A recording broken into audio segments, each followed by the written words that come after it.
So now we've inserted the image, but as we can see on the actual web page, it's too big, it doesn't fit very well, so we want to make it slightly smaller so that it fits better with the text on the page. So if we go back to the admin area, to the edit area, if you actually click on the image, you'll see these two little icons appear. Obviously that one, you only hit that one if you want to remove the image. So what we'll do is we'll click on that icon, which will allow us then to edit the image.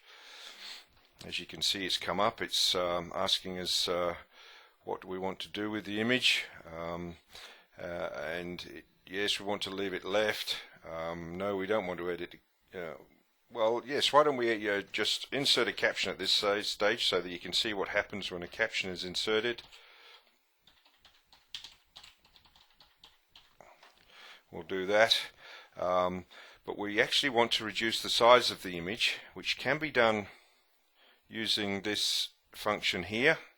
So let's say we reduce it to 70% of its current size. So we'll click on that, and we go down then and click on, we scroll down and we click on update. That actually updates the image size, and as you can see, we now have a caption on the image. If we're happy with that, we save it by clicking the update button. We make sure that that has gone through. Then we go to our web page, we right click on the page somewhere, go down to refresh the page. You can either do it that way, or if you know where the F5 button is on your computer keyboard, it's usually right at the top first or second row of keys on your keyboard. If you hit the F5 key, that will refresh the page also. And there we go, you can see that what we've just done has now been saved. It's on the page with its caption, and it's a lot smaller than it was initially.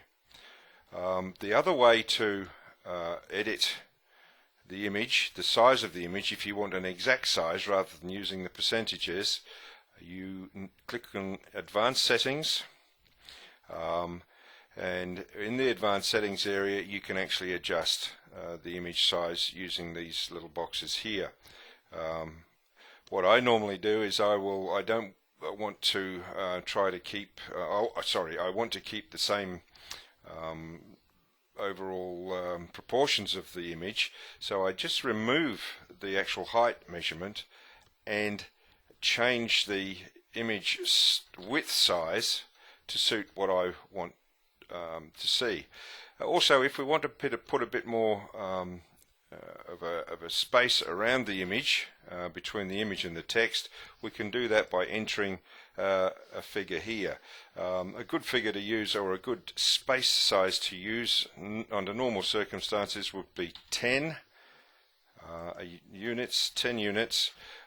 We've put those changes in, and now we need to go down to the bottom, scroll down to the bottom of this little screen, and once again click update. As you can see, the image has changed size again. There's now a bigger gap between the image and the text.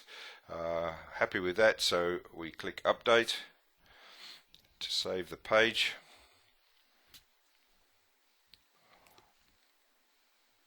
Once that's happened, we'll just quickly check the page.